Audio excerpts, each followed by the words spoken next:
children in our district for 12 years. As a school district, we should be making sure that our focus is on the students and how to make sure they receive all the resources that they need in order to have a successful life. It is stated on our school's website that the mission of Grant Public Schools is to provide a school system that is committed to excellence in teaching and learning to all students.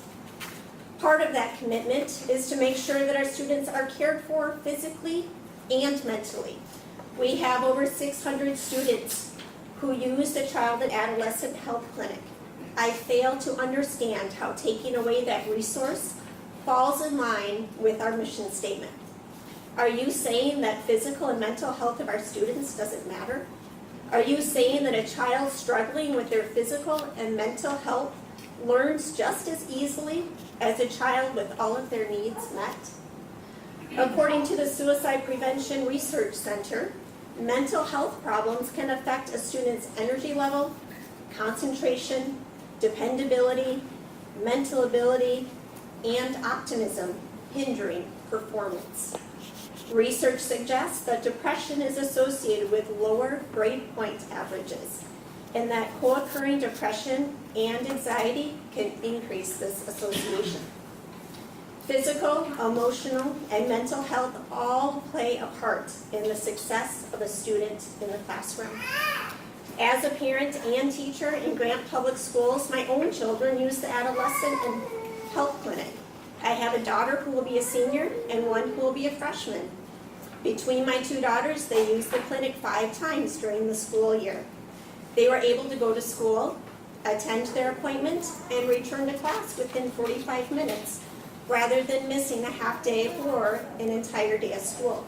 Since I am a teacher, I also would have had to be absent on those days, costing the district at least $120 per day. In the past 28 years as a teacher here in Grant, this is hands down the biggest backward step we have ever taken. I am extremely disappointed in those of you on the board who voted to remove the health clinic. This will only hurt our students and community. Thank you, Sarah.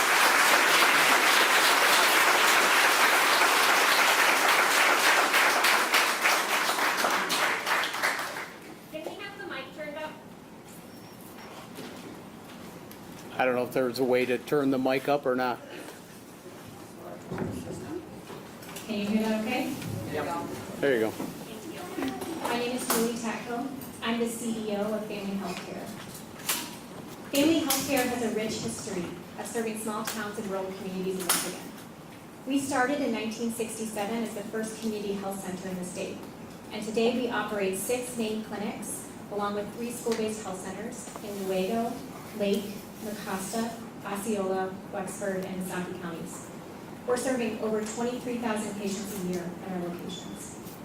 We're an independent 501c3 nonprofit organization that is community governed, and our mission is to provide quality, integrated, and comprehensive healthcare services that are available to everyone, regardless of their income, insurance status, or ability to pay.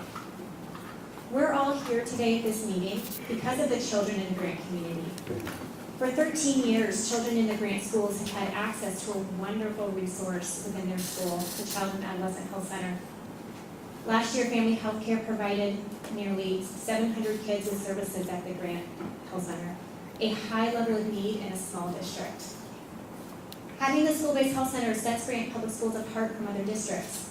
You offer something many kids in Michigan do not have. Nearly half of the counties in Michigan don't have a school-based health center, and there's a waiting list for schools that want to establish one in their district. Having access to clinical therapists and pediatric medical professionals is an opportunity other districts are begging for. The school health center is a partnership.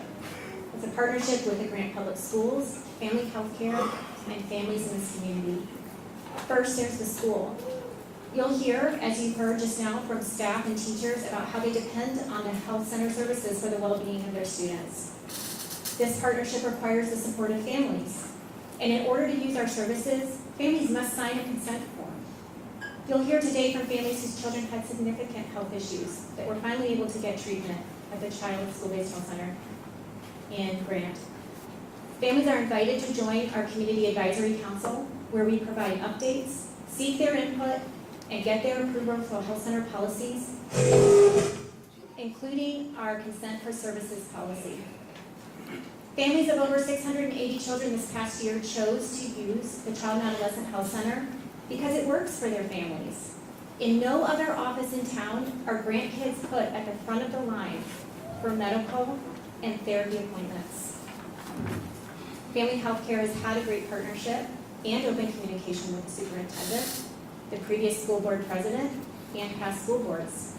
We were not made aware of any unresolved operational or communication concerns before the June 19 contract termination that is being confirmed by vote today.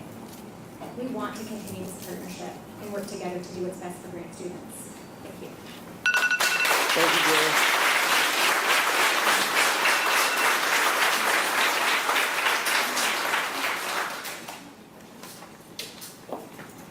My name is Dr. Sarah Weirs, and I serve as the medical director for the Grant Child and Adolescent Health Center. I'm also a resident of Grant. Over the past year, the Grant CAC has provided services to nearly 700 children. This clinic provides primary care and mental health services to school-age children by a team highly qualified and trained to provide excellent care to children in need. Our services are available full-time in the middle school, 5 days a week, and we're open all summer long. We provide mental health services for common issues such as depression, anxiety, family and school-related stress, and relationship issues. Our medical team works to keep our patients healthy with preventative services such as routine well-child visits, sports physicals, immunizations, and vision screenings. We treat acute issues such as ear infections, allergies, bloody noses, strep throat, and skin infections. We also manage chronic conditions such as asthma, ADHD, diabetes, and obesity. For services outside of our scope of care, referrals are made and care is coordinated with a specialist. There are many examples of how the care provided by this clinic has positively impacted our patients' lives. We had a 5-year-old patient who had a life-threatening asthma attack, and the team jumped into action with Code Blue response and provided life support. The actions saved his life. We have an 8-year-old patient who had been suffering from recurrent headaches, and he had seen a neurosurgeon who assured his family nothing was wrong. Our provider took the time to listen to the patient and his mother's concern and referred him for a second opinion. He immediately ended up needing life-altering brain surgery. Had it not been for the attentive care provided at this clinic, these children might not be with us today. That is the level of care provided to the children of our community. Closing the school-based clinic reduces access to health care. And while Family Healthcare will do everything possible to offer continuity of care, we do not have capacity at our main clinic to support nearly 700 new pediatric patients. We urge the board to continue the contract with Family Healthcare for the benefit of the children of our community. Thank you, Sarah.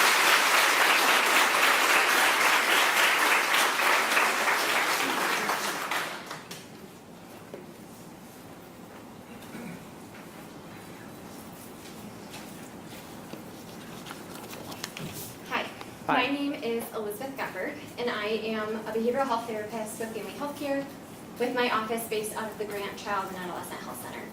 I am here today to address the school board and share statistics that I hope are used to inform decisions regarding the future of our clinic. In a 2021 study, Mental Health America ranked Michigan as a top 10 state for adult mental health prevention and treatment, but the state ranked 27th in the country for youth mental health due to a high prevalence of mental illness and lower rates of access to care.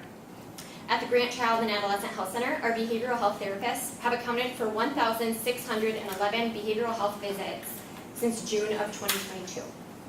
The current children we treat for behavioral health services include 47% being treated for trauma and stressor-related disorders, 25% being treated for anxiety disorders, and 27% being treated for depressive disorders. Additional data comes from our Rapid Assessment for Adolescent Preventative Services, or RAPS questionnaire. The 2022-2023 RAPS survey provided behavioral health data on anxiety, depression, and suicide from 457 patients at the Grant CAC, ages 13 or older. Under anxiety, 18% of our patients answered yes to feeling anxious or worried about things at home or at school. From Michigan, data estimates 31.9% of adolescents have an anxiety disorder. Under depression, 29% of our patients answered yes to often feeling sad or down as though they had nothing to look forward to. From Michigan, data estimates 119,000 adolescents aged 12 to 17 have depression. Of that number, 57.8% of these adolescents did not receive any care in the last year. Under suicide, 8% of our patients answered yes to having seriously thought about committing suicide or engaging in self-harm. And I feel that it's important to acknowledge that this equates to 36 middle and high school students in our community who answered yes to seriously considering suicide or self-harm. A Michigan study found that 3,902 school-aged youth reported they had attempted suicide in the last year. And the National Institute of Mental Health reports youth suicide is the second leading cause of death for people aged 10 to 24. How scary. Could you repeat that percentage again one more time, just so everybody can hear that? Absolutely. Thank you. Of our students, 8% of them answered yes to having seriously thought about committing suicide and or engaging in self-harm. That equates to 36 kids in your community that you may or may not know. At a time when mental health issues are on a rise among youth, it's imperative to keep this service available in the middle school. There's a critical shortage of access to behavioral health services locally and throughout the state and nation. My own wait list includes 19 clients waiting to be seen due to my caseload being full. Thank you, Elizabeth.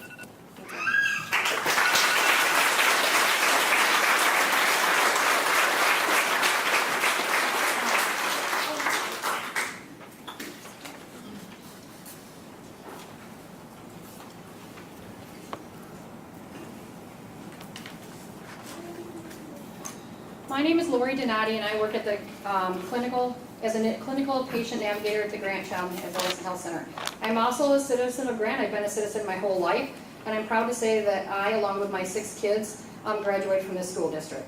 For the past 4 years, I've worked directly with the students and staff at Grant Middle School. During this time, I've developed relationships with the students and staff and have witnessed firsthand the valuable services that are provided at our office.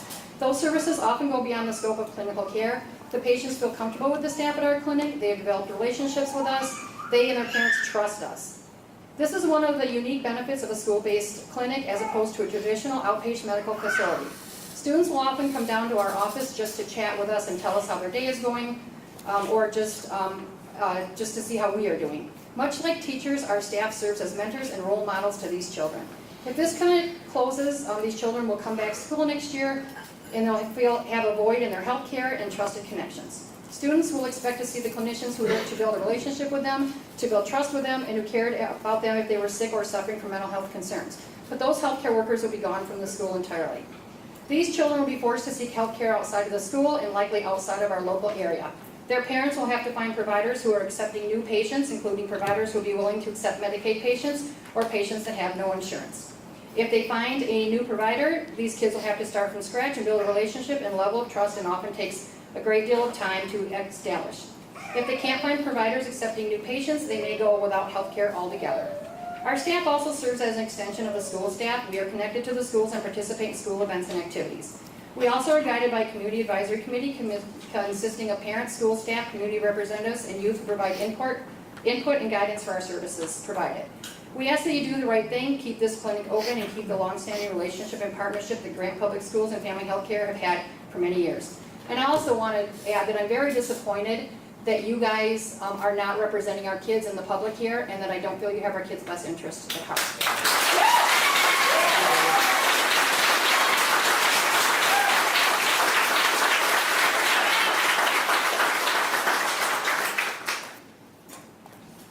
My name is Pam Holly. I'm the site facility manager at Family Health Care's main clinic on North Maple Street here in Grant. I have lived and worked in this community for almost my entire life. The school board's recent decision to end its contract with Family Health Care is concerning to me not only as an employee, but as a mother and a community member. When my kids were attending Grant schools, I was a single mom working a full-time job. I look back and think what a benefit it would have been to have a school-based health center for my girls. Because I had to leave work, using vacation time or just not getting paid to drive them to their medical appointments, it kept my kids out of the class longer and pulled me from work. The clinic located in the Grant Middle School provides affordable access to medical and mental health services for children. It is truly parent-driven healthcare. The parent has to sign a consent form for their child to receive services, and the provider always contacts the parent to know what they were diagnosed with or discussed at the visit. Taking away the option of where a parent can choose to have health care for their child is wrong for parents and our community. It should be the parent's right and theirs alone to decide when and where their child receives medical care. I understand some patients may not, or some parents may not want their child to receive care at the school, and that's their choice. But so many children in our community have benefited from these services at the middle school, and having this school board rip those services away from these families is upsetting. Keeping the school-based clinic open is vital to the health and wellness of our kids. It's easy access to healthcare services which are provided at no cost to families, and no one is denied services. Your mission statement reads, "Our board members know that the students always come first, and you make every decision with only the best interest of the students in mind." Taking away healthcare from students runs counter to this stated mission. Please continue the contract with Family Health Care so our children and youth can receive critical access to care from trusted local healthcare providers as chosen by their parents. Thank you. Thank you, Pam.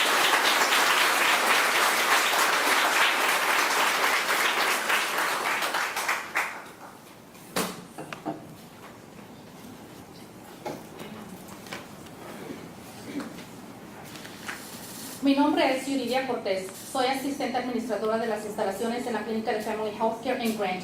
Voy a traducir al español lo que se ha dicho al respecto el personal del Family Health Care.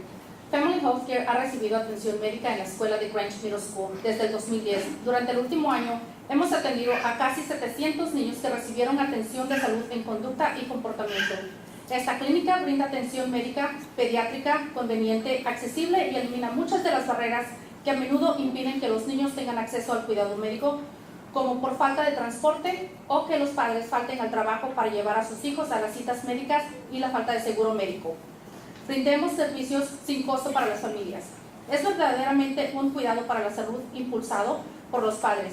El padre tiene que firmar un formulario de consentimiento para que su hijo reciba los servicios y el proveedor siempre hace un seguimiento con el padre para que sepa lo que se discutió o diagnosticó con su hijo.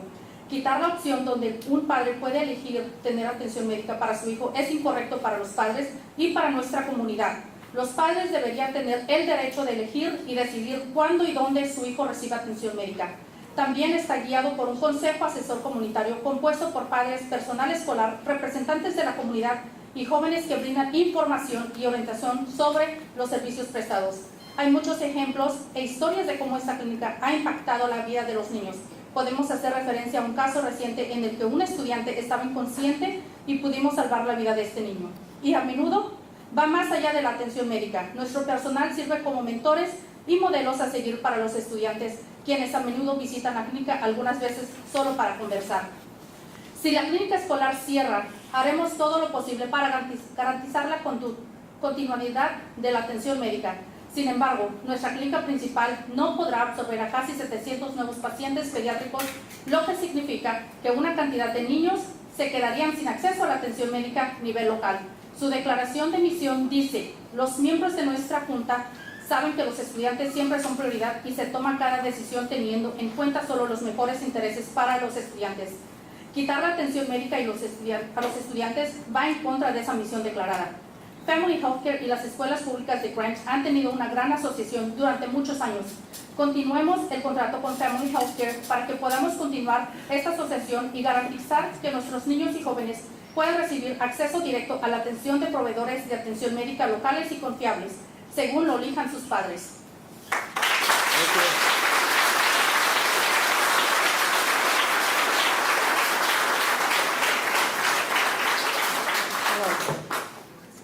My name is Rochelle Hallow. I'm actually a resident of Kent City now. But this is the 5-year-old's life that was saved. This is my grandson, Liam, who I have full guardianship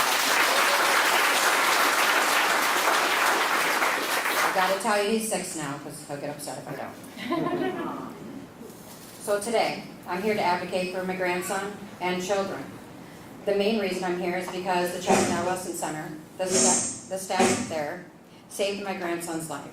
He would not be here today had they not advocated for his health issues and saved him from dying. It happened so quickly. All of a sudden, he was unresponsive, and he came in for an earache. He's always had medical issues that hindered his ability to thrive as a child. They were the only medical staff who sat and listened to me, Liam, and about the concerns that we had for his health and his learning disabilities. While sending referral, which is what they did, so that he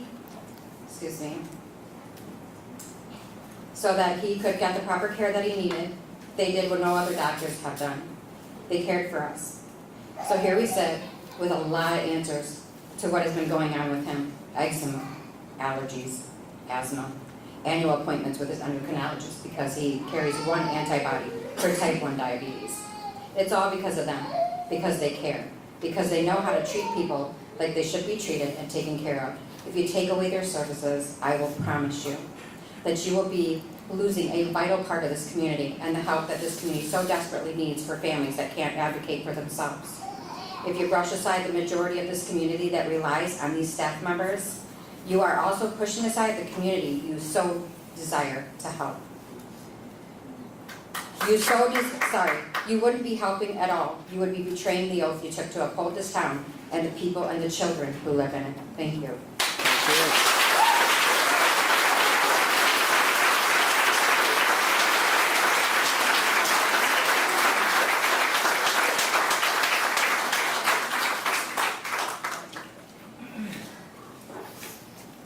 I'm going to let her sign it, and I'm going to go ahead. I don't want to waste time. I'm a longtime resident of Grant. I've had daughters that graduated from Grant, and now I have grandchildren. I've always been a very proud person to support Grant public schools in every way, but in this way. Can I ask your name? My name is Kim Lilly. I'm Thank sorry. you, Kim. I was so concerned about that. Nope, that's fine, thank you. So I would say what you're doing now, you're not thinking in the best interests of the students and the people that live here in the community. Free health care for students, you're taking from those who have nothing left to give. Now they're saying if you close this, those 700 children need to find a new doctor. My question to all of you is where? Okay? Where are they going to go? And I want you to understand, for my grandson, who just has to walk over to the health center to be seen by Brett, 45 minutes. Now, you take away the health center, that means I have to go pick up my daughter, which I don't mind, meaning I'm taking time off of work. I have to come to the high school, I have to get my grandson, and now I need to pick up my other grandson who's just entering Grant. What? How much work is it going to take just to get medical care, to make sure our kids are healthy? COVID has had a huge effect on students. There are kids with having mental health issues. You heard about the suicide rate. 36 kids in Grant. Are you willing to let that happen? Because I'm not. And I will be at every meeting and advocate for those students whether I know them or not. Because that's what I do, okay? I have a no faith vote in this board right now, except for Mr. Streitema. And so I would really ask you to go back and really look at what you're doing. And my biggest question to you is, if the health department or the health center is doing something wrong, let us know. I don't want my kids where they're going to be hurt or they're not billing correctly. Let us know if they're doing something wrong. But if they're not, leave it alone. What are the 10 things that you have against them that you say they've done wrong? I would like to know that. Again, transparency. Okay? Transparency. Be honest with us. Thank you very much. Thank you, Kim.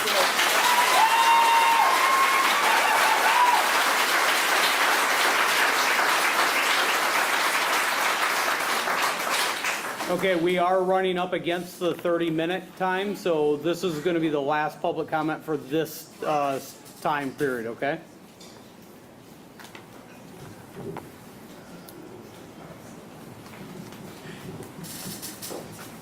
Stephanie Daigle. First and foremost, I would like to start off by acknowledging the school board.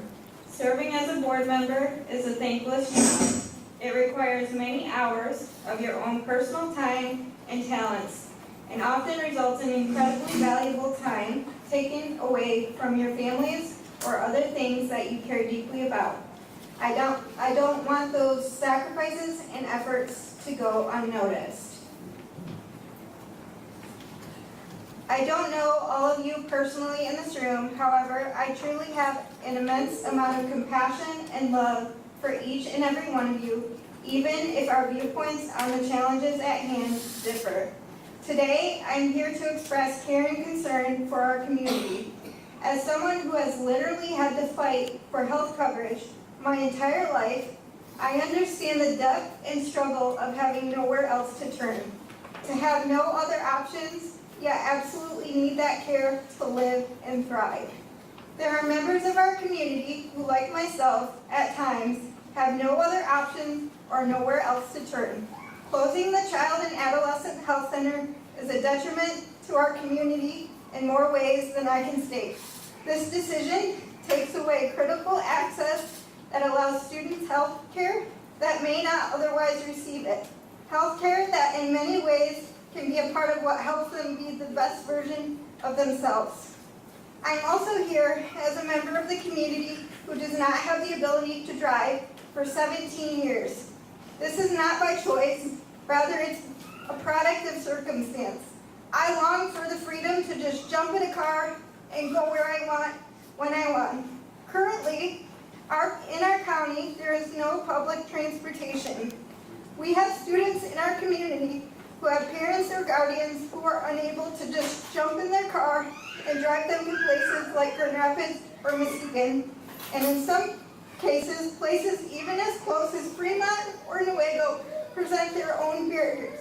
Maybe those barriers exist for similar reasons to mine, or maybe they're completely different reasons.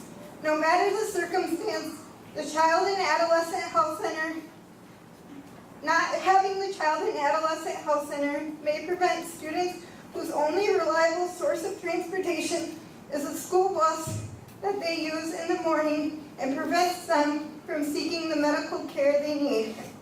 This school and its community partners are a bridge to those who need different resources to flourish.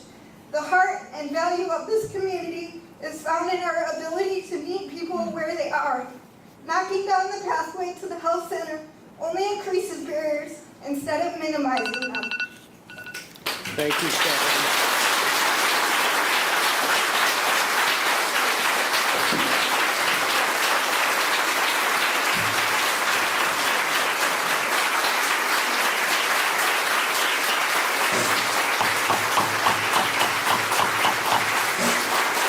Silence, please. We can get some order, please. All right, we're going to move on to our action item for today. So what's happening then with the 5 who are standing, because I can do math, that seems like 15 minutes. I'm sorry, Rob, you are out of order right now, please. Thank you. So may I ask a question? How do you want to handle them? Rob. How do you want to handle their comments? Are they going first? We need to get this, Are they we going need to get first? this action item done, and then, yes, they can continue. Okay? So please stand where you are. I guess this is the best course of action for you all.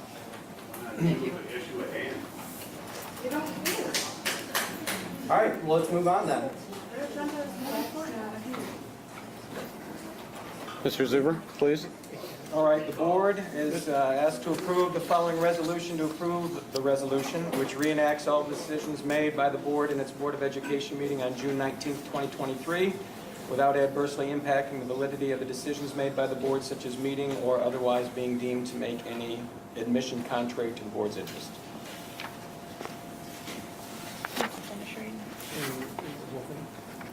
You gonna read the rest? No.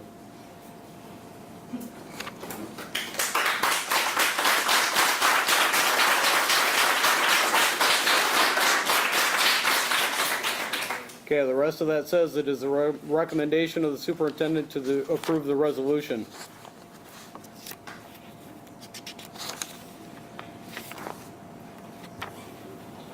You intend on reading the resolution, Mr. Zuber?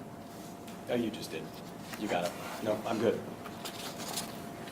Okay, the meeting of the Board of Education, please. The meeting of the Board of Education, Board of Grant Public Schools, the district, was held on the 30th day of June 2023 at 3 p.m. Meeting was called to order by Ken Thorne. The following preamble and resolution were offered, so we need to get a motion, so I'm a little bit out of order here. So we do need to get a motion to, for this resolution first, before we can go any further. Do we have a motion to consider the resolution? Speak up so your community can hear you. Yeah, I can't hear you. Thank you. I'm asking if we have a motion to consider the resolution. Support. Do we have a motion first? I make a motion. And Sabrina supports. All right, so the resolution reads, whereas the board's meeting on June 19th, 2023, scheduled for 5:45 for a public hearing on the 2023-2024 budget and 6 p.m. for the board meeting, was properly posted to give the public notice of the meeting, timely published in the local newspaper, the Times Indicator, and was timely included on the calendar of the district's website. But the meeting notice was not included on the website's homepage under category upcoming events. Whereas there was no desire to conduct this meeting out of the public site, and in fact, members of the public attended the June 19th, 2023 board meeting. Whereas the district's legal counsel has opined that the public notice on the June 19th, 2023 meeting substantially complies with the Open Meetings Act, and the clerical error of failing to include the meeting notice on the website's homepage under upcoming events does not invalidate the propriety of the June 19, 2023 meeting, nor the actions taken by the board at the meeting, because of all of the substantive requirements of the board meeting met the requirements of the Open Meetings Act. Whereas a third party, through a legal counsel, has nonetheless raised questions about the propriety of the public notice of the June 19, 2023 board meeting, whereas Section 10 of the Open Meetings Act, MCL 15.270, expressly recognizes a board's right to reenact any past decisions without being deemed to make the admission contrary to its interest, for the very purpose of finally resolving disputes regarding the propriety of the particular board meeting or actions taken at that board meeting. Whereas the board's wishes to put this question of the propriety of the board meetings on June 19, 2023, and the actions taken at the meeting behind the district once and for all. Therefore, be it resolved that the board hereby reenacts all the decisions made by the board at its meeting on June 19, 2023, without in any way adversely impacting the validity of the decisions made by the board as such at such meeting, or otherwise being deemed to make any admission contrary to the board's interests. Is there any discussion? I'm only going to say this, and as what I said on the 19th. I'll save my talking points for the actual discussion period, but I will say what I said then. I want you all to think long and hard before you move on a vote like this. This does not just include a budget. This has way more in that, and so therefore I plead with you to think before you vote on this time. That's it. That's my only discussion. Thank you, Rob. Any other discussion? Please. Any other discussion about the motion? No discussion?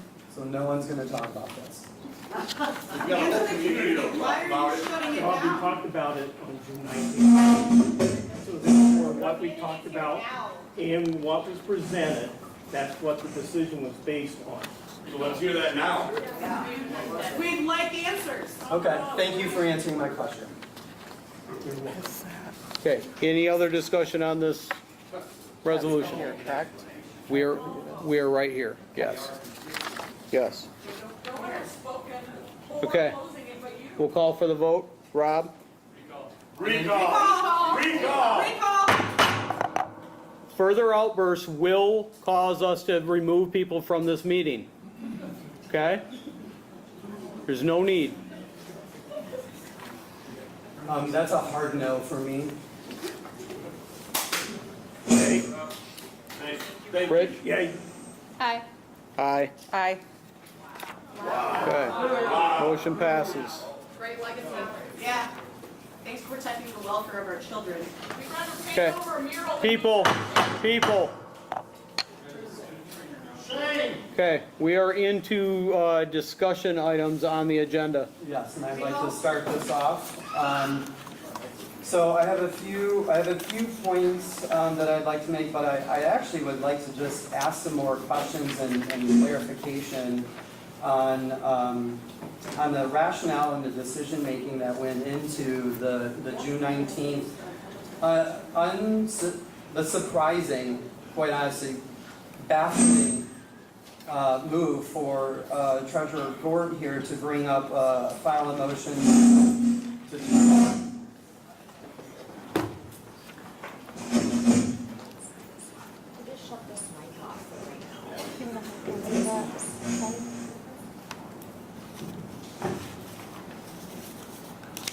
I'm sorry. I'm good. Yeah, please. Can people still hear me? Yes. Okay.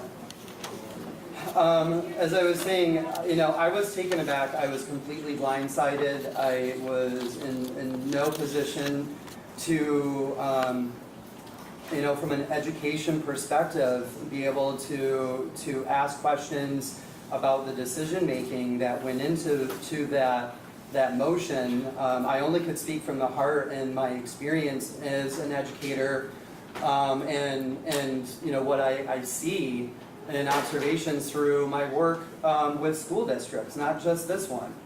And so there were some points that brought up that I need more information on. And so there was really 4 points as I can recall. I was writing notes down. It was hard to kind of keep up with everything.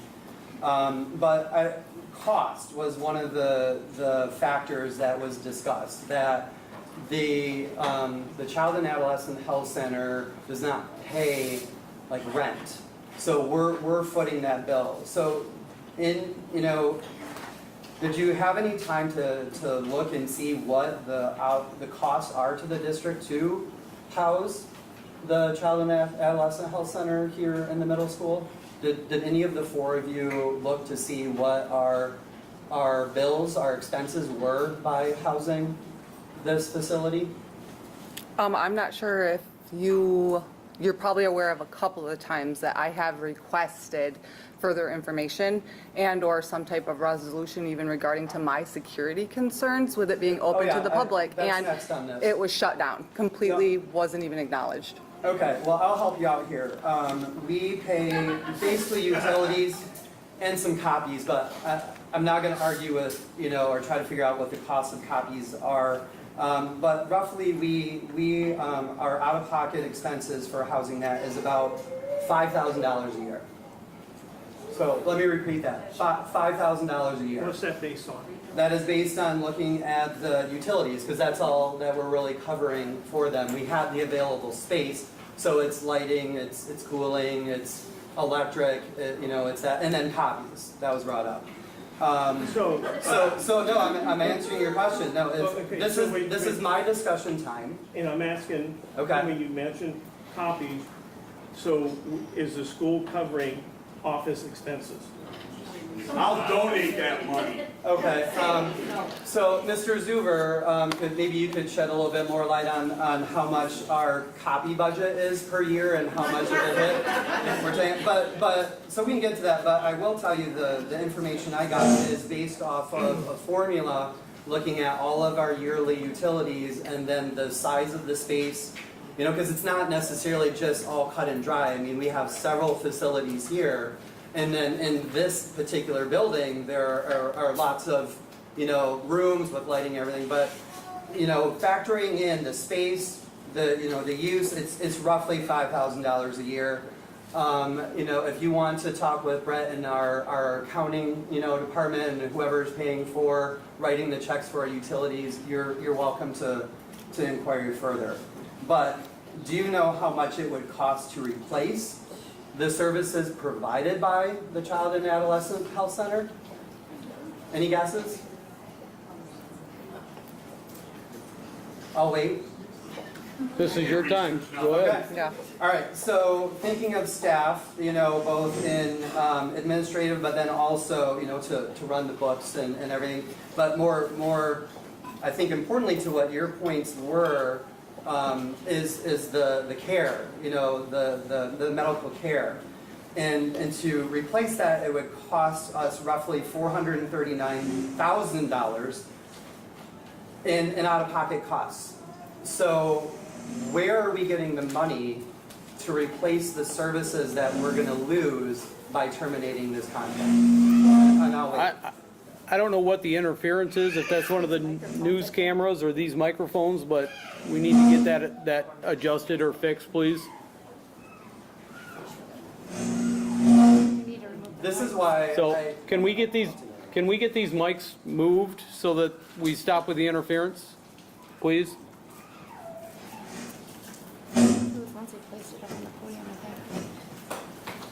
I don't know if it's.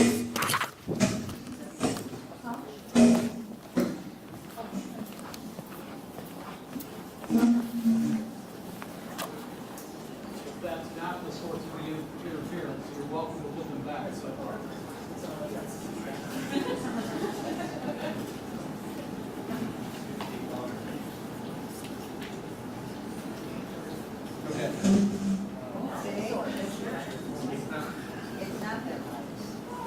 I think they should put it back. I think they put their mics back. If that's not the source of the interference. It's not. It just happened after they moved the I mics. understand that, please. Good, I'm glad you do. Okay, stop. Probably should have it at the Fine Arts Center. and this one more recording. people. This one, board member sleeper. Somebody just turn this off.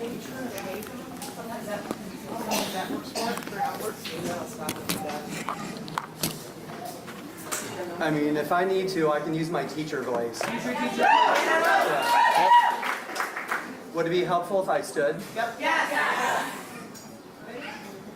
So where we left off was that I had a question of how we were going to replace $439,369 in care and treatment and professional medical support for our students.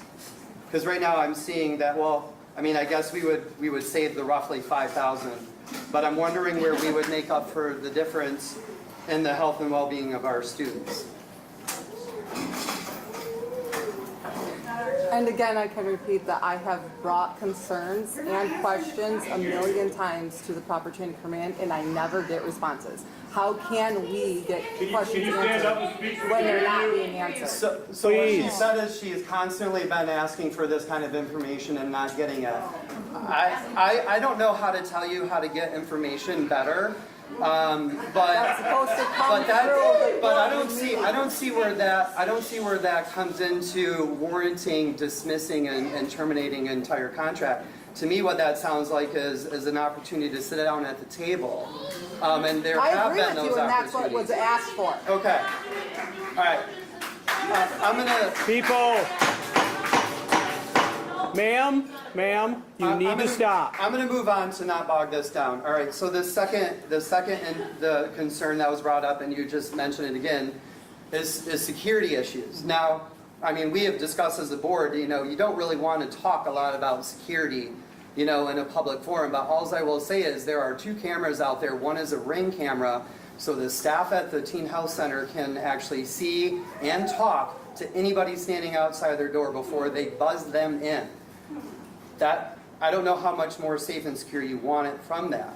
And then as part of, this actually goes within the next one, growing our STEAM programming, I find it baffling that in one sense you can say that that's a risk for security where there are multiple staff in there, and then you want to turn around and put in a classroom or a program where there's multiple students and maybe one teacher with maybe less security cameras back there, because I don't think we own the Ring camera, so that's a replacement there. So which is it? Is it a security issue, or is it, a cost issue?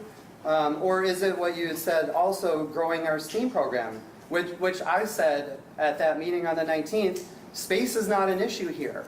We since 2003 have unfortunately lost quite a few students in our district for one reason or another. And so we had capacity at one time, and we built for that capacity, so we have available spaces. What we don't have is available teachers. And so, yeah, I would love to grow our STEAM programming, and that's what I'm doing, with our property and inquiries into how we can go and do place-based learning on-site in a learning lab and not have to pay for it and suffer adding a burden of expense to this district. Those are all STEAM programming. So these things are happening, but like I said, they don't have to be an either or. We can still have the health center and also do the STEAM programming if we can get community support, to give us the funding to be able to add to this. And then the last one, violation of contract based on meeting notices, superintendent and board participation, community members. I mean, there is so much documentation and evidence of times indicator announcements, agendas, our own board president, former president, superintendent, board members in the past. This has not been an issue until the 19th. I mean, you've brought it up that you have problems, but it has never been publicly addressed as an issue. And it just baffles me that concern with, I don't know, it sounds like you're not getting much information, would then warrant a decision to remove a facility that has almost 700 unique patients. I mean, were you familiar with what unique patients means? That means it's their primary health care. And the last I checked, all of the other healthcare facilities that you talked about, that their parents could take them to, were here the same time as what the health center was, or the teen health center, and people chose to use that. But what you four have done is chosen for them that is no longer an option. And that is not only reckless, but dangerous. And I can't stand for that. Amen.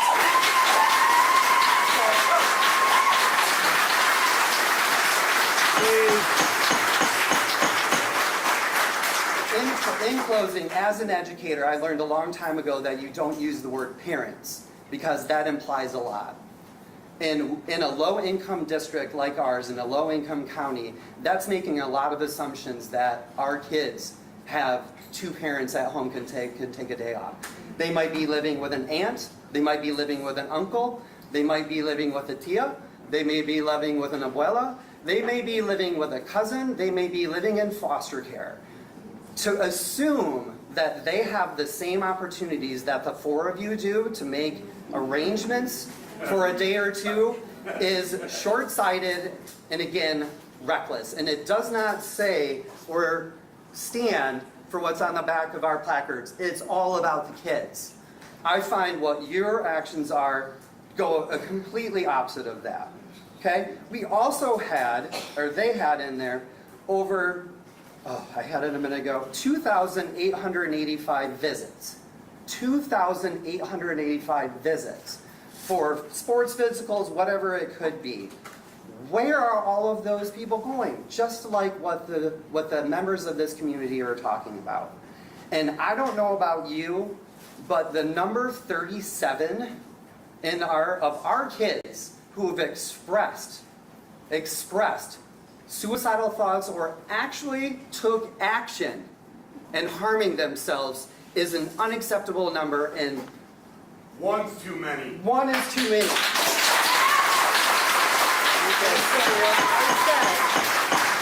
What I said in my email holds true. This decision squarely on you four.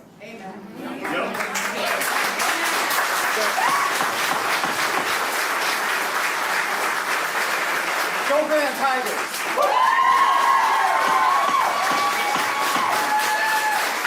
Please. Any other discussion items? Discuss a recall. Sir, if you continue, I will ask you to leave as well. You ain't gonna listen to us anyways.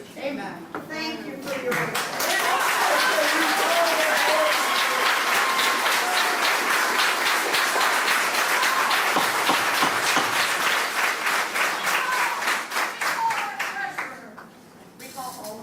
All right, so we're at the next item on the agenda, so we're back into questions from the audience or discussion items.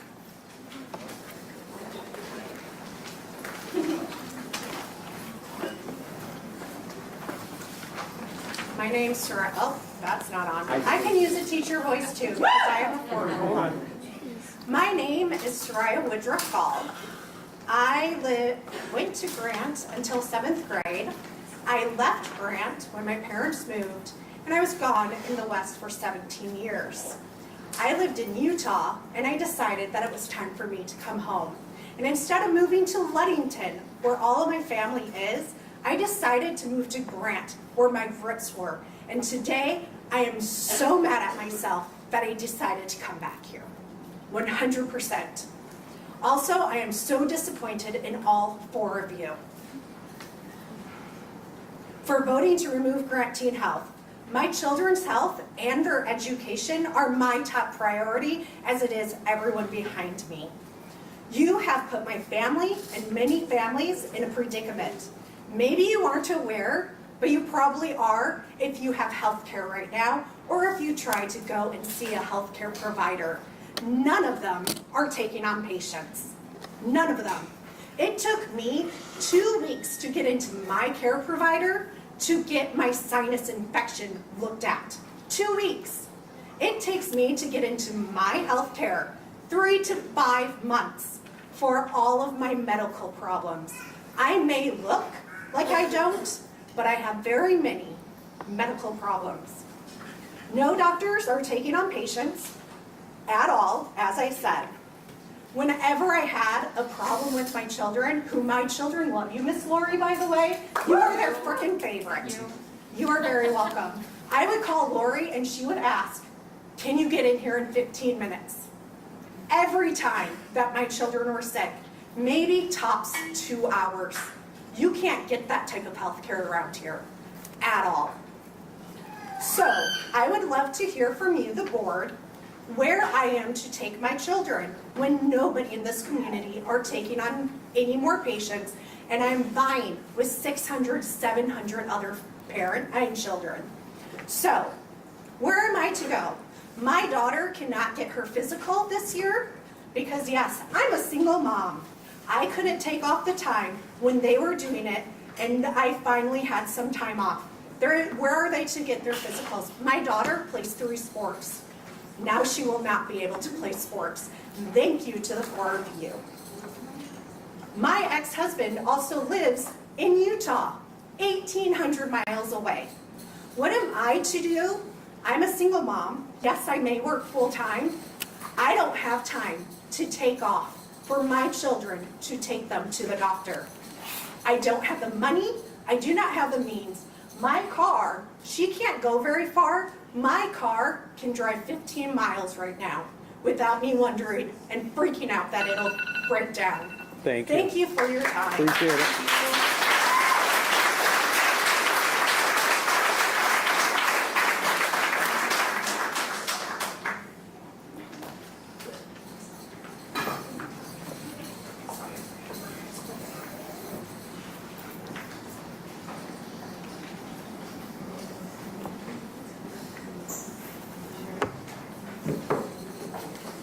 Hello, my name is Hilda Dybel. First, I'd like to address something to Rob. Is when I first started at school, working at Grant Public Schools, we had a population here in the middle school of 867 kids. Currently, we are 447 kids. That population has dropped. We have open classrooms for your STEAM room. I have worked at Grant Public Schools for 24 plus years. I am in the middle school. I am in the office. I am the front line when those kids walk into our office. They're the first thing that they see when they walk in. If they need a bag of ice, I get them a bag of ice. Why do you need a bag of ice? They tell me. Okay? They need a Band-Aid. Why do you need a Band-Aid? I give them a Band-Aid. All right? If they come in and say, I do not feel well, first thing that comes out of my mouth is, are you signed up for the Teen Health Center or the Child Adolescent Center? If they look at me, I don't know. Some do, some don't. I say, sign out, go down to the Teen Health Center. That's what happens. If they are not signed up, they come back, say, I'm not signed up. I receive a call from them telling me they're not one of our patients, so you're gonna have to deal with them. So then we go through our system of, we check to see what they're doing, we write their name down, we write their symptoms down, the date and the time. So we go through that routine, check their temperature, then we have them lay down for 15 to 20 minutes. That's our routine. After the 15 or 20 minutes that have gone by, then we have them come back out. How are you feeling? I'm not feeling any better. Okay, then we're gonna call a parent. I'm feeling better. Okay, then you can go back to the classroom. Contrary to what you guys were told, that is what happens in our office countless of times a day. We do dispense medication, Tylenol, ibuprofen, whatever else the parents have brought in. They have to have a signed permission slip telling us when to dispense it and how much to give them. We do not give it otherwise. It has to also be brought in its original container. We also have students that bring in prescription medication. Again, the parent has to fill out a form, tell us when to dispense it and how much. We do not dispense meds if we are not told to. We have not been given permission, and we always check to see what is going on. I ask, thank you for your time. Thank you.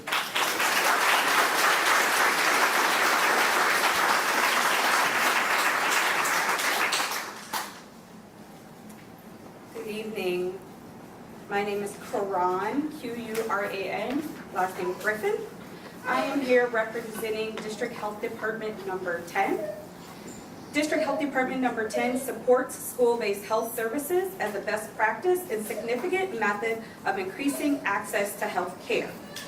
We have 6 clinical models similar to the one here in Grant and have witnessed positive outcomes for the youth accessing the services of those clinics. We are in support of school-based health services as they provide access to care for our youth who may not otherwise receive mental health and physical health services. Thank you. Thank you.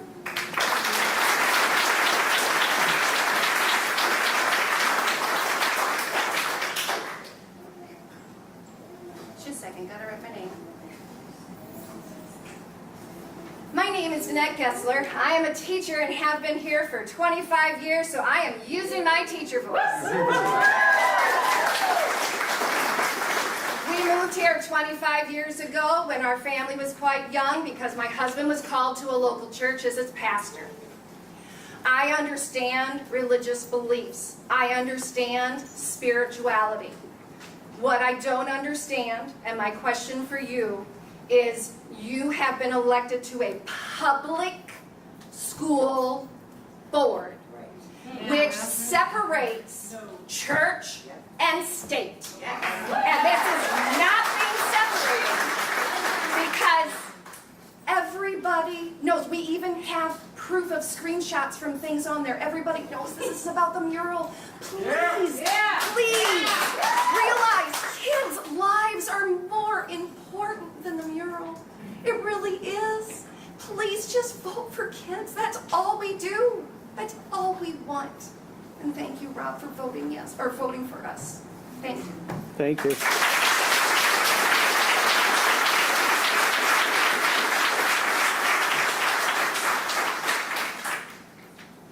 Hello, my name is Erin Andrus, and I do not have a teacher voice. So I don't know if anybody can hear me right now. It's more like a mouse voice, like a Minnie Mouse voice. I am here today because I love my children, and I love our community, and I do love our school. I am here to expose the truth because I know that these 4 board members and Mr. Zuber know of several stories that cannot be shared with the community. So they are being the voice for the silent. They are being voice for the stories that cannot be shared with you. So I will share 2 stories with you because there was a member that asked if there is something wrong, please voice it. So I'm going to voice 2 stories, and I hope that you will hear me. Yes, there's lots of positive things that come with having this health care for these children, but it is also broken, and it needs to be fixed or adjusted or what they have voted. A girl went with her mom to go get a sports physical, and right away the nurse or whoever it was asked her, do you want your mom to go in with you? And she said, of course, it's my mom. She was a freshman, she's a young girl. And they went in and had the physical, and on the drive home, the girl says to her mom, I'm gonna start taking estrogen. And she said, what? She said, yeah, the nurse told me that I could get estrogen for free. What? And I could just get it from the health center. And her mom said, honey, you're not taking estrogen. There's lots of bad effects for taking estrogen, including cancer. That is not good for you. And she talked her out of it. She said, when did this come up? I didn't hear anything about this. And she said, when she went to go take my weight. So in the couple of moments that she was away from her mom, the nurse shared that with her. And she also shared with her that she could get something else from the health center whenever People, she wanted. please. Another story is of another mom and her child who had been asked if they wanted the HPV vaccine. And the mom had said no. And the health care center went to the class, or pulled the child from class and said, you need your HPV vaccine. And she said, well, I thought my mom said no on that. So the child called home. The mom confirmed, yes, I don't want you to get that. I don't think it's a good idea right now. It's not something you need. And so I just encourage you, if you have a story that needs to be get out there. Thank you, Erin. Thank you, Erin.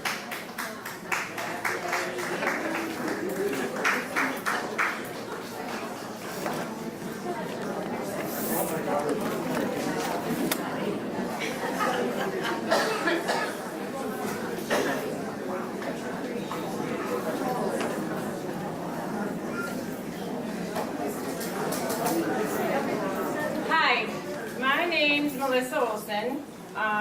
Some of you may know me as Hope Senior's mom. Been a resident of Grant for 29 years. I actually loved Grant School so much that my property is on the border of Holton and Grant District, and I petitioned the State Board of Education in Lansing to release my property to Grant districts, and I was granted that in 1995. And my other 3 kids have gone through the district, graduated, they're all successful. Hope has left her legacy behind for you. Thank you. Had this health center in my heart, right before COVID, our family fell apart. And then, of course, we had to deal with that, and then COVID. And then I'm an educator as well, an art teacher extraordinaire for another district.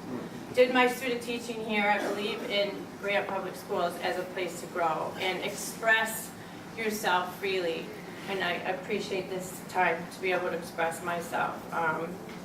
I needed to let you know, with the turmoil of our family, the Teen Health Center came through. I work in Muskegon, so then again, if I was to take any time off to get my daughter to counseling services, which she greatly needed, and myself as well, would have to take a day off school.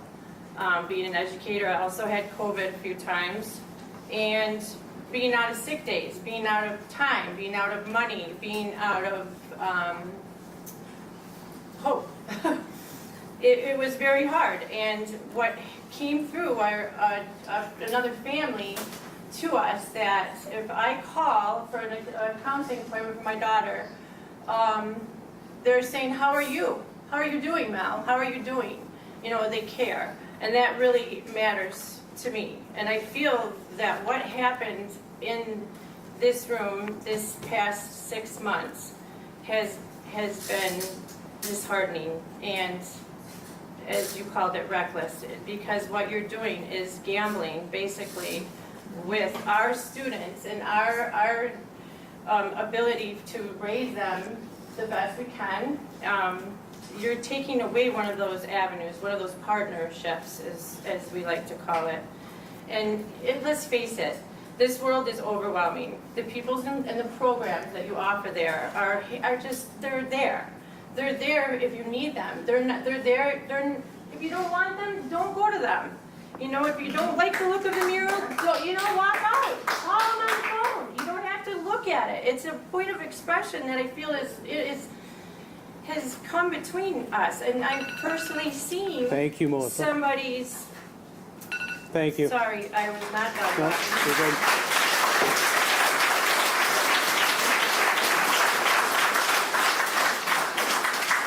I will just remind everybody, as you're up giving your comments, to please direct those comments to the board.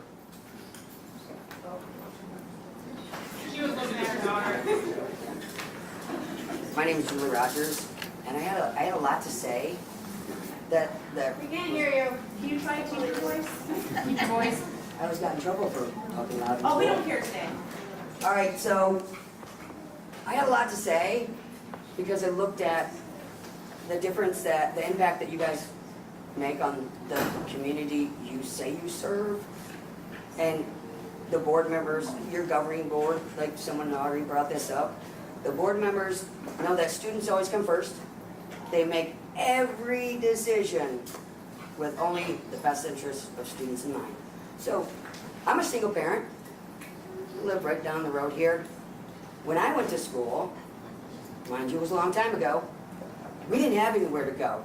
We didn't have anybody to talk to. What we did is we talked to other kids, and we drank. We bought drugs from certain people. And it's like that covered up that pain, but you know what? There's many, many people in my time that did try to commit suicide. So it's my understanding that there's board members that have children in school, correct? Rob, I know you do, and Sabrina and Rebecca, forget your name because for whatever reason, Rachel. What really hit me is that if that little boy that was up here was one of your kids, one kid, suicide is bad enough, but one little boy, that little boy would have been dead. And are you okay with one of your kids being dead? Is that okay? That just is devastating to me as a parent. I mean, I heard that last person say these things happened. People came to her. And I'm sorry if they did. That's everybody. That's hurtful. Did it happen? I don't know. But there was a grandparent up here that said that her grandson would be dead. And I don't understand why even that little boy's life doesn't matter. You came to my house to sign a petition. And what you said you were committed to is this community, the teachers here, the kids, my kids with autism, my kids that have IEPs. That's what you said you were committed to. This right here is so not what you said. I don't understand. The transparency, every time that comes out of your mouth, it's like a kick. Because I don't feel like you're being honest at all. You know, I get that you guys have your personal opinions, I have mine. You know, I don't agree with a lot of things. But I do hear, I don't think that you hear that. That you would be okay with, Thank you, Julie.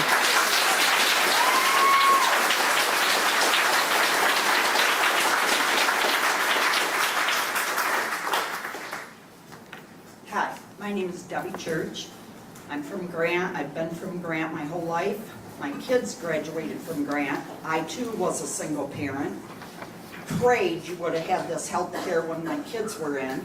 I am now raising 2 grandsons, ages 3 and 4, that are coming up through the health care system, and the one is special needs, and he will need help forever. And Rob, I want to thank you for standing up, but I just pray you reconsider, because I know all the trips I made to doctors having to leave work and haul my kids. But you 4 school board members have single-handedly divided this community, and I hope you can live with that. Thank you.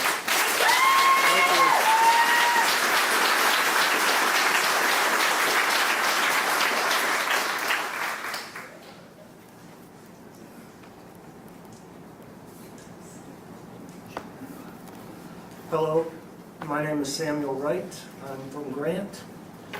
I don't have any testimony about the healthcare center. I'm not going to try to change your mind or your heart. If all of the testimony you've heard today, last fall, I watched several kids come up here and say that the health center literally saved their life.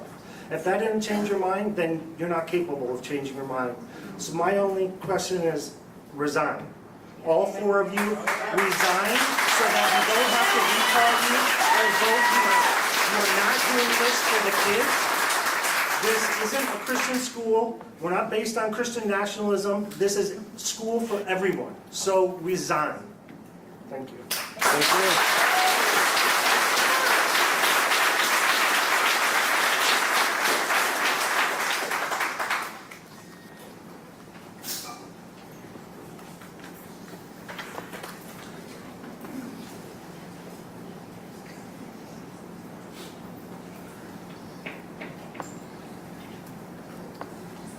Good afternoon. My name is Therese Ringler, and I live here in Grant. I've had 3 children graduate from Grant. I have 2 children in the Grant public school system right now, and also I'm a teacher. Okay, we've heard incredible stories here about the wonderful things that are being done at the health center, but I want to kind of bring it back. Let's bring it back to why you are all here. You're here to educate our children. And I can tell you there are studies upon studies upon studies that show success in education is tied to security and safety of our children.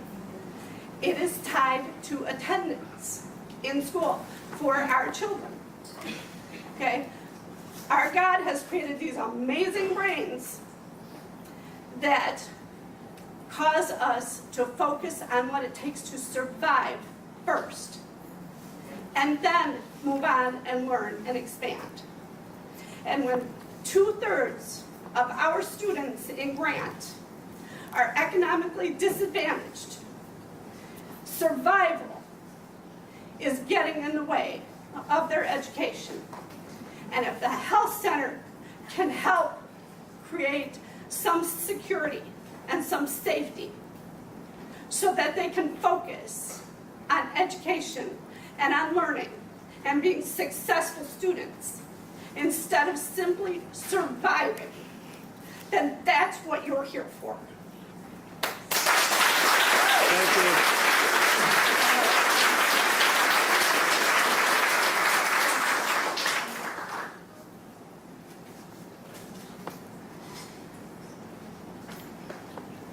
Hello, my name is Megan Wirtz.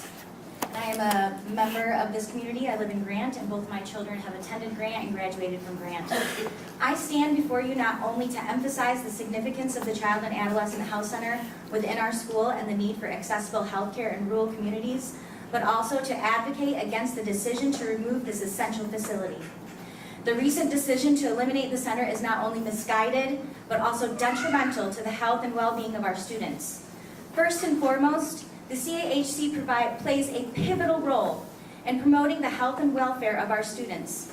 Adolescence is a critical period of growth, both physically and mentally, and it is imperative that we provide a nurturing environment where our young minds can flourish. A healthy student is a successful student. The health center ensures that our students receive comprehensive and accessible health care, regardless of their financial or social backgrounds. Second, we all know rural areas face numerous challenges when it comes to accessing healthcare services. Limited transportation options, long distances to healthcare facilities, and a shortage of healthcare professionals are just a few of the obstacles that hinder the delivery of proper medical care. This decision is not only unjust, but also perpetuates the cycle of inequality and neglect that plagued rural communities for far too long. Moreover, the decision to remove the CAHC undermines the progress we have made in prioritizing the health and well-being of our students. Your decisions, Ms. Gort, Ms. Feldkamp-Block, Mr. Vance, and Mr. Thorne, sends a message that the physical and mental health of our students is not a priority. That their well-being can be compromised for the sake of your personal, political, and religious views and discriminatory beliefs.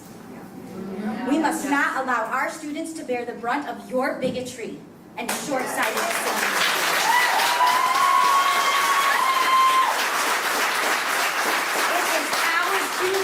To fight for their right to accessible health care, education, and to advocate for their well-being to ensure that they have the resources they need to thrive. In conclusion, the decision to remove the CAHC is wrong, both morally and practically. This facility plays a critical role in promoting the health and well-being of our students regardless of their background. By removing this vital resource, we are failing our students and perpetuating health disparities in rural communities. Our students deserve access to quality health care and good education. Reverse your decision. Do the right thing. Don't take away health care from our children, like my sweet little cousin Nicole, like my daughter, like my son, like all these students sitting here behind me. You are not the voice of this community. You do not represent the majority. Amen.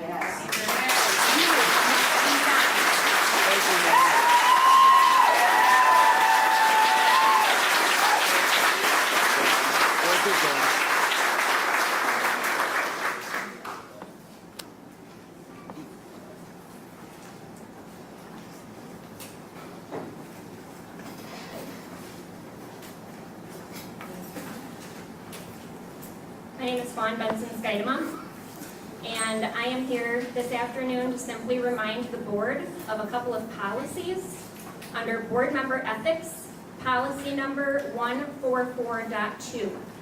Statute C, render all decisions based on the available facts and independent judgment and refuse to surrender that judgment to individuals or special interest groups.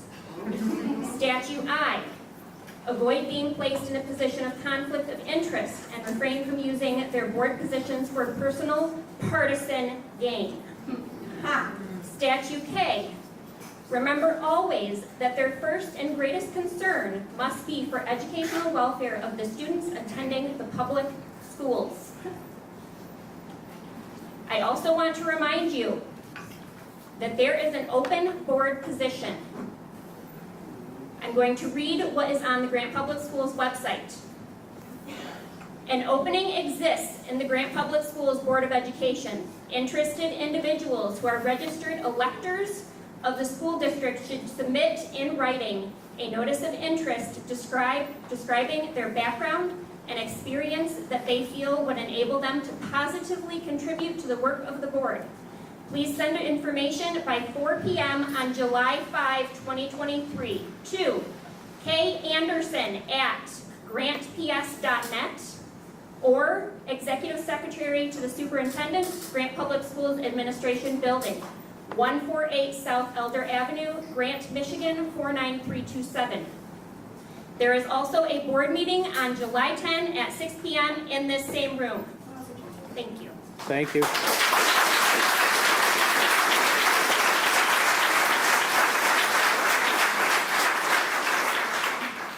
So we are at 4:30, and we have several people that are in line still that want to talk. I'm not suggesting that right now. Can the board hang around still for a little bit? Yeah, I'm not going anywhere. Okay. Yes? Yeah. Yes? Okay. Thank you.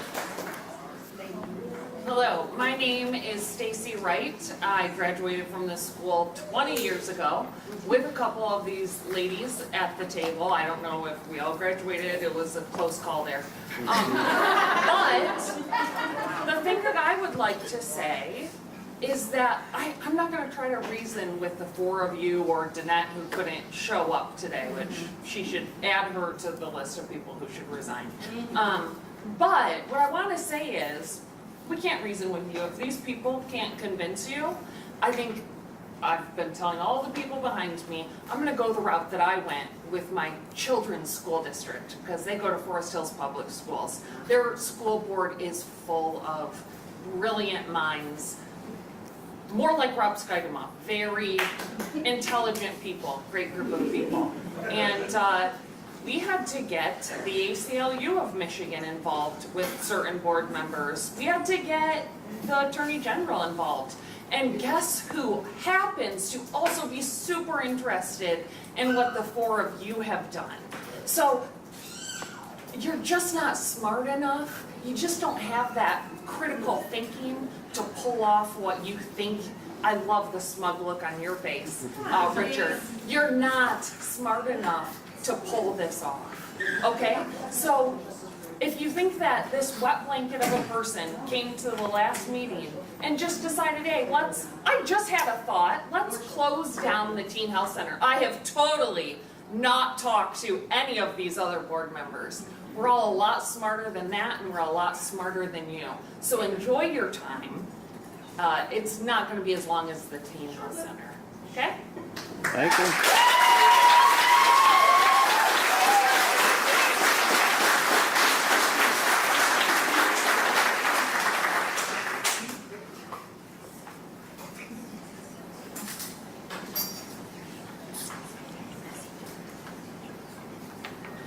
Hello, my name is Annalie Mihelko. I am a community member. I graduated from Grant High School in 2002. I'm also a local healthcare worker. I work in Act River Hospital. I'm not afraid to say that. I work in the ER there, and I see so much as far as suicidal tendencies for children. And what you guys are saying is that those kids that are suicidal do not matter. Every life matters. Every one of our children matter. So pretty much what you're telling these kids is to go whistle Dixie. And as a healthcare worker, guess what? COVID burned healthcare workers out. So that's why you can't get to an office for, I don't know, months at a time. So for those of us who actually work it and live it, you guys are just putting more stress on the health community. We have easy, accessible healthcare available to our children. Let me ask another question. How many of you are CPR certified? When was the last time any of you have seen a broken arm or did, anything as far as that's concerned? We have access to a team that can say, hey, this definitely is broken, let's call the hospital.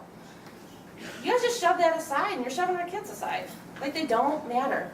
Our school board, when I went to school, was awesome. The school board looked up for our kids. You guys are definitely not living up to that expectation. Thank you. Thank you.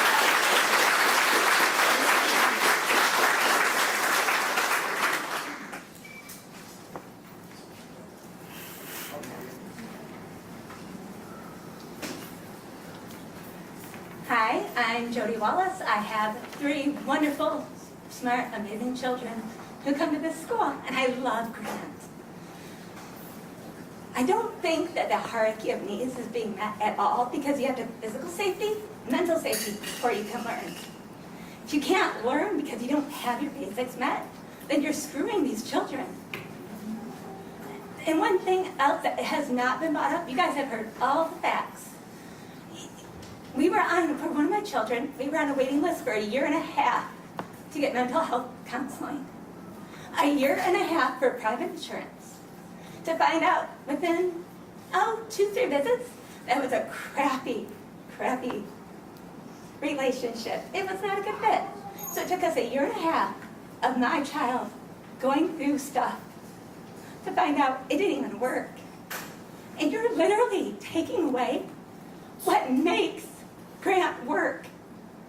And I know you probably don't really care, but you should, because these are our children, and it stinks.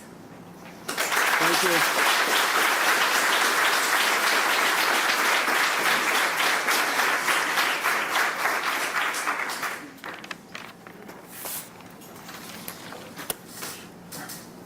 Hello, I'm Rob Atwood. I reside in Fremont.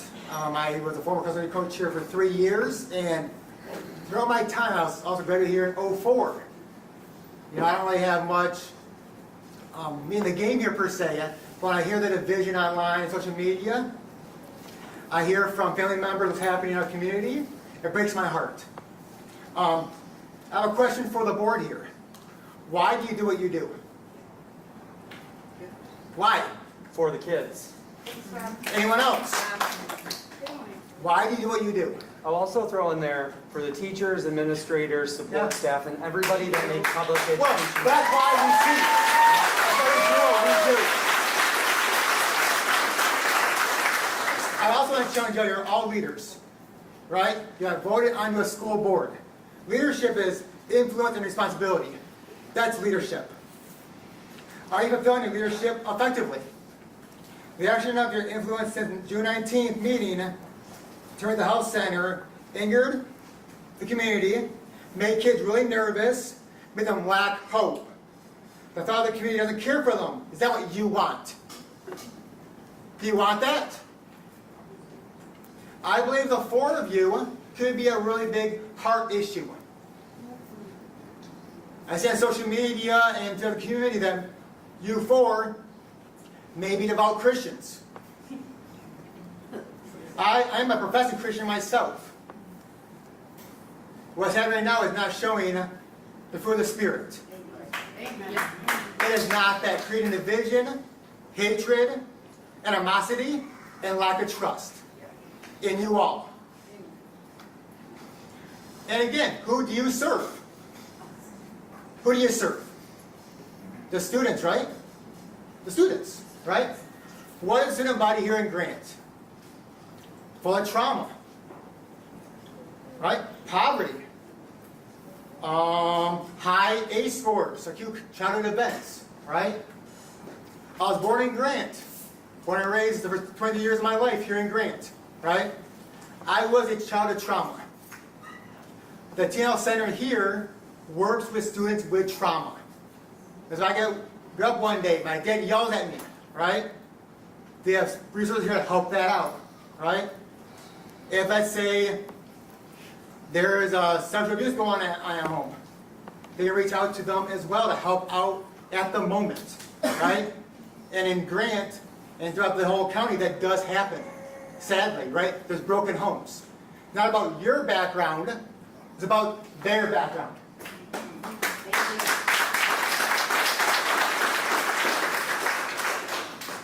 I worked at... Thank you.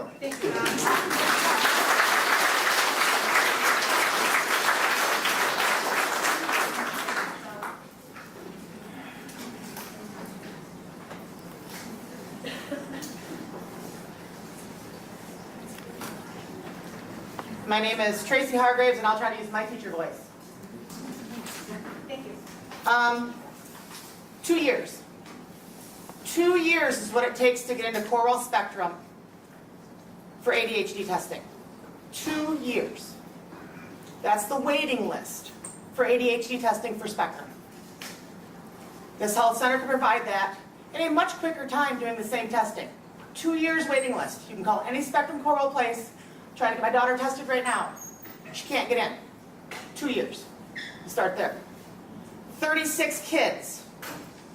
36 children, and one of them I know personally that ended up in Pine Rest because of these people. Ended up in Pine Rest getting help because of these people. After the mural incident, my son was attacked at school. Brett, Kevin, and these people made sure he was protected and taken care of when he was attacked. Because I stood up to this board.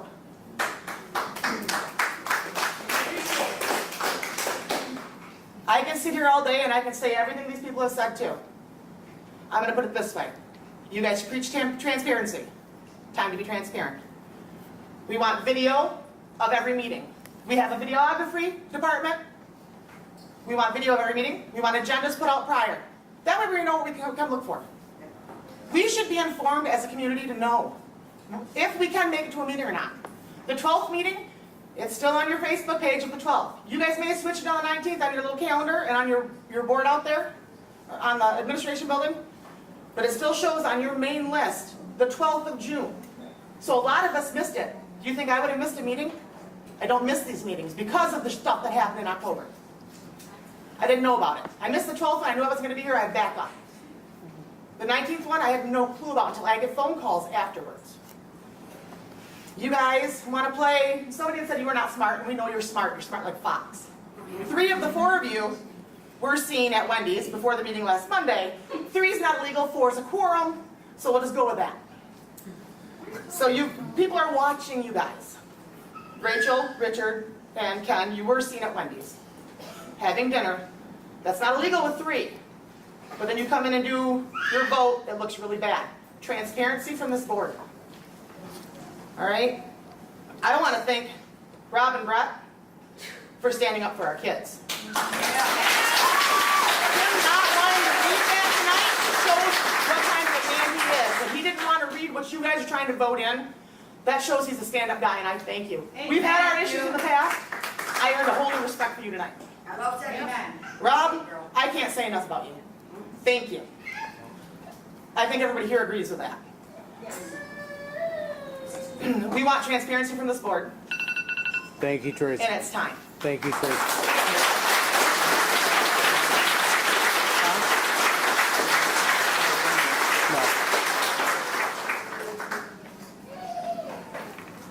Can I? When we're done.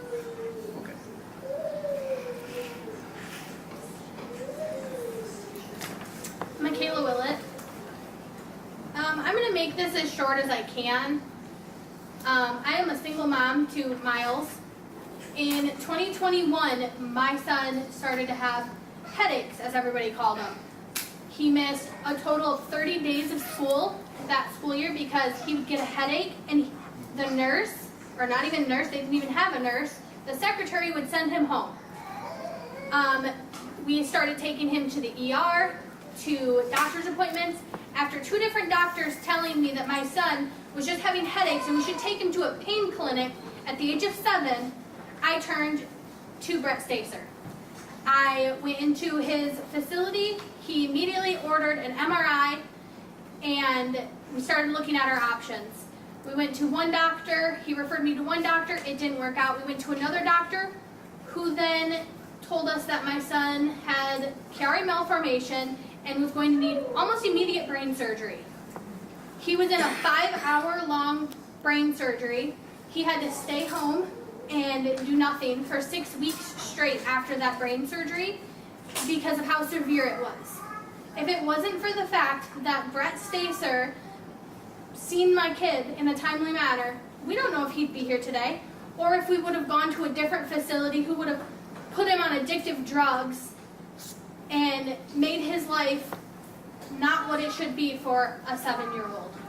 Miles is now 8 years old. This was 1 year ago, and he is doing phenomenal. Because of the trauma that he went through from brain surgery and other things, he started seeing Elizabeth. Elizabeth has changed this child into a child that I didn't know could happen. He went from angry and upset and crying and screaming to a bright child who smiles and has fun, and none of that would have happened without this facility. And so I urge you to reconsider making this facility stay, because we love them. Thank you. Thank you.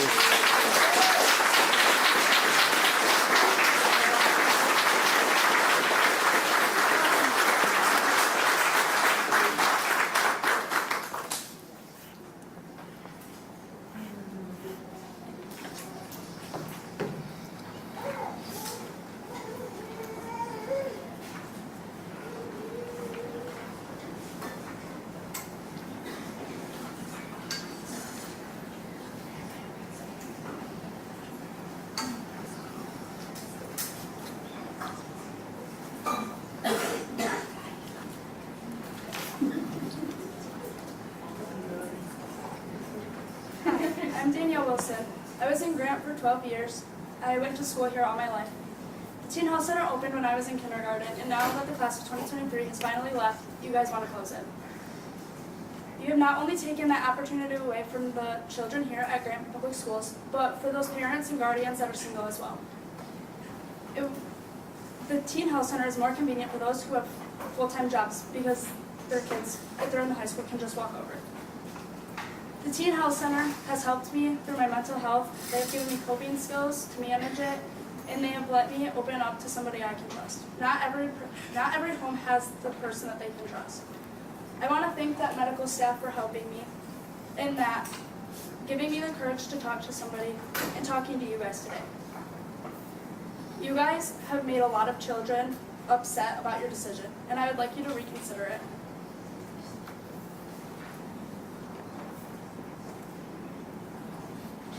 Thank you to the Teen Health Center. Take your time.